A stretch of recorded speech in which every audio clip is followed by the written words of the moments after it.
Ibu bapak saudara-saudariku yang terkasih di dalam Tuhan, selamat siang. Shalom. Saudara-saudari, di awal homili ini ada 3 pertanyaan yang ingin saya ajukan kepada saudara, dan ini sangat menentukan iman kita. 3 pertanyaan ini sangat menentukan iman kita. Saudara-saudari, menurut saudara, apakah Tuhan Maha Kuasa? Para Mas Dinar, Tuhan Maha Kuasa? Jangan cemberut atuh. Tuhan Maha Kuasa? Tuhan Maha Kuasa. Saudara-saudari pun mengamini di dalam batinnya. Yes, katanya, Tuhan Maha Kuasa. Kalau Tuhan Maha Kuasa, apakah Tuhan membutuhkan manusia? Kalau Tuhan Maha Kuasa bisa melakukan segalanya, apakah Tuhan membutuhkan saya dan saudara? Tuhan membutuhkan manusia. Anggota KUR, Tuhan butuh manusia? Ya atau tidak? Teorinya kan kalau Tuhan Maha Kuasa tidak butuh manusia, itu teorinya. Kalau Tuhan tidak butuh manusia, anggaplah demikian, mengapa saudara-saudari datang ke gereja? Ngapain datang ke gereja? Tuhan nggak butuh saudara kok. Mesinar, mengapa datang ke gereja? Para asisten imam, mengapa mau melayani? Tuhan nggak butuh, Tuhan Maha Kuasa. Anggota KOR, mengapa mau jadi penyanyi sekarang, menyanyi? Tuhan nggak butuh suaramu, yang kadang-kadang mungkin sumbang juga. Saudara-saudariku yang terkasih di dalam Tuhan, mungkin kita bisa menjawab masing-masing dalam hati. Kita datang ke gereja mengapa? Ada yang karena merasa kewajiban, ya mingguan lah nggak apa-apa. Kalau nggak datang ke gereja ada sesuatu yang kurang katanya. Biasanya kan seperti itu, ada sesuatu yang hilang rasanya. Dan lain sebagainya, dan lain sebagainya. Saudara-saudari yang terkasih di dalam Tuhan, nanti kita akan tahu bahwa Tuhan memang sungguh membutuhkan saya dan saudara. Dia sungguh membutuhkan kita. Injil hari ini membawa kita ke tepi sungai Yordan bersama Yohanes Pembaptis. Yohanes ini sangat-sangat menarik. Ia tidak berkhotbah panjang-panjang, tidak. Ia tidak berdebat, ia tidak mengutip banyak ayat. Ia hanya menunjuk Tuhan Yesus dan berkata, "Lihatlah anak domba Allah yang menghapus dosa dunia." Itu yang dikatakan Yohanes. Lihatlah anak domba Allah yang menghapus dosa dunia. Lalu ia menambahkan satu kalimat penting. Aku telah melihatnya dan memberi kesaksian. Aku telah melihatnya dan memberi kesaksian. Urutannya jelas. Melihat dahulu, lalu memberi kesaksian. Jadi iman Yohanes muncul dari perjumpaan dengan Yesus. Karena ia melihat, ia memberi kesaksian. Karena ia melihat, dia tidak bisa diam. Dia langsung menunjuk Tuhan Yesus sebagai anak domba Allah yang menghapus dosa dunia. Orang yang melihat Tuhan artinya mengalami kehadiran Tuhan, tidak bisa disuruh diam. Pasti akan bicara sesuatu. Kalau kita seringkali ngomong dulu, belum tahu apa-apa, ngomong dulu. Kadang-kadang itulah yang terjadi di antara kita. Saudara-saudari, ada sebuah kisah, ada sebuah film yang disutradarai oleh sutradara ateis, seorang ateis. Sutradara ini melihat seorang imam yang hidup di daerah terpencil, yang sungguh memberikan pelayanan yang luar biasa. Saya lupa judul film itu. Nah, imam ini hidup di situ, dia melayani, sungguh-sungguh melayani. Tapi suatu ketika karena dia seorang diri dan semakin mulai senior, umat mulai bosan dengan imam itu. Pastor itu, waduh, sungguh membosankan. Khotbahnya panjang-panjang. Saudara juga pasti bosan ya kalau mendengar khotbah panjang-panjang kan? Kalau yang nggak bosan luar biasa, jempol sekali.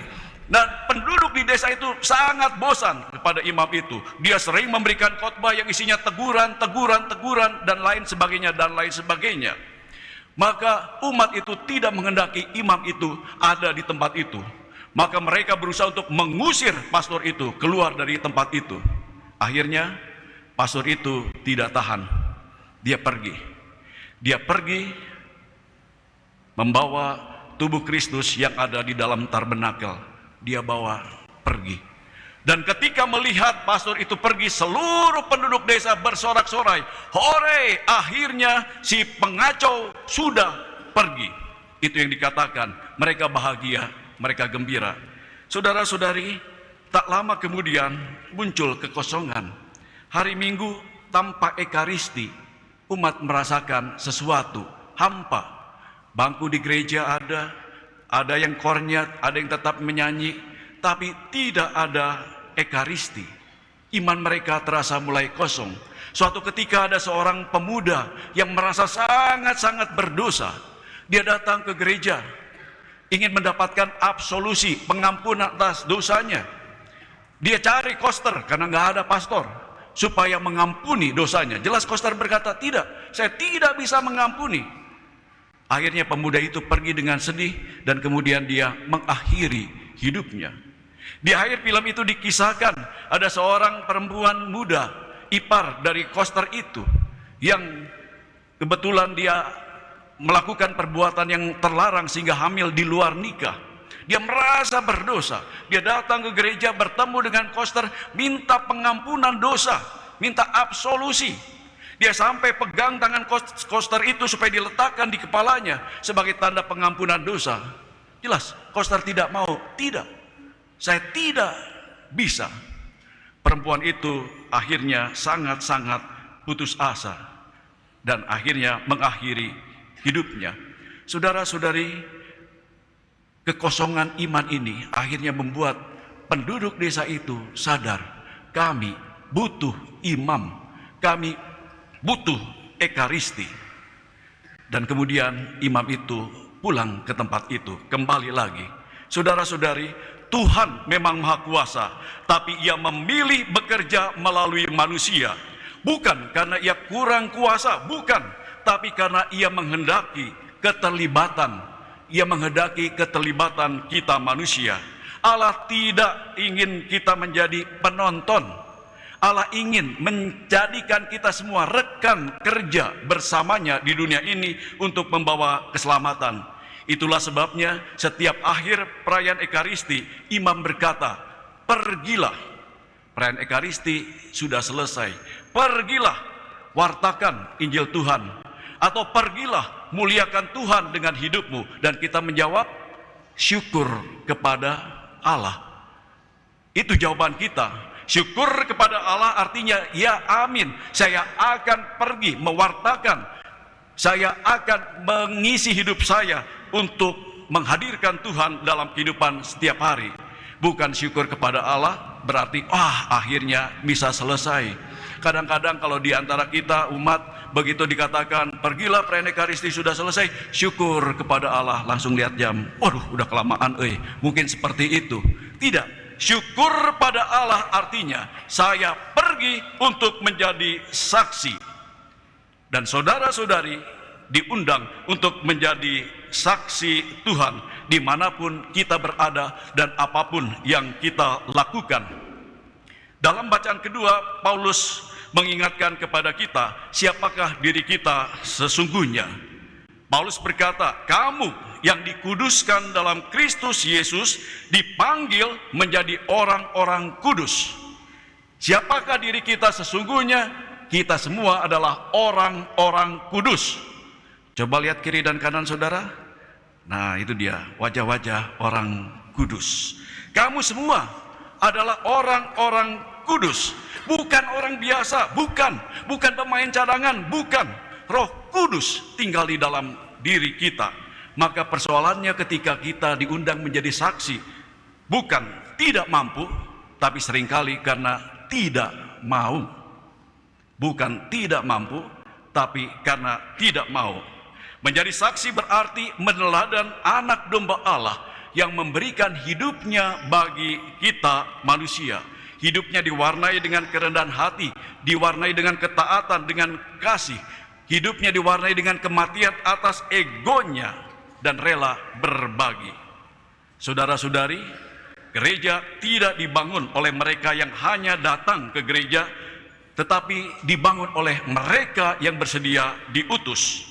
Dunia hari ini tidak kekurangan kata-kata tentang Tuhan, tetapi kekurangan hidup yang berbicara tentang Tuhan. Tidak kekurangan simbol iman, tapi kekurangan keberanian untuk hidup sesuai dengan iman. Anak domba Allah tidak datang untuk dikagumi, ia datang untuk diikuti. Ia tidak datang untuk ditonton, ia datang untuk ditaati. Maka hari ini kita bertanya, lihatlah anak domba Allah. Kita berkata, lihatlah anak domba Allah. Dan Tuhan bertanya balik kepada kita, dapatkah dunia melihat aku, kata Tuhan, di dalam hidupmu? Apakah orang-orang di sekitar kita bisa melihat kehadiran Tuhan di dalam hidup saudara? Ekaristi yang kita sambut menuntut ekaristi yang kita hidupi. Tubuh Kristus yang kita terima menuntut hidup kita menjadi tanda kasih-Nya. Jika setelah misa ini kita pulang tanpa perubahan, maka Injil belum sungguh kita dengar. Tetapi jika kita berani hidup berbeda, berani mengasihi, berani bersaksi meski tidak nyaman, berarti Injil sudah kita dengar dan kita hidupi. Maka pergilah, bukan sebagai penonton, bukan sebagai umat biasa, tetapi sebagai saksi, sehingga banyak orang akan melihat Tuhan hidup di dalam diri saya dan di dalam diri saudara. Tuhan memberkati.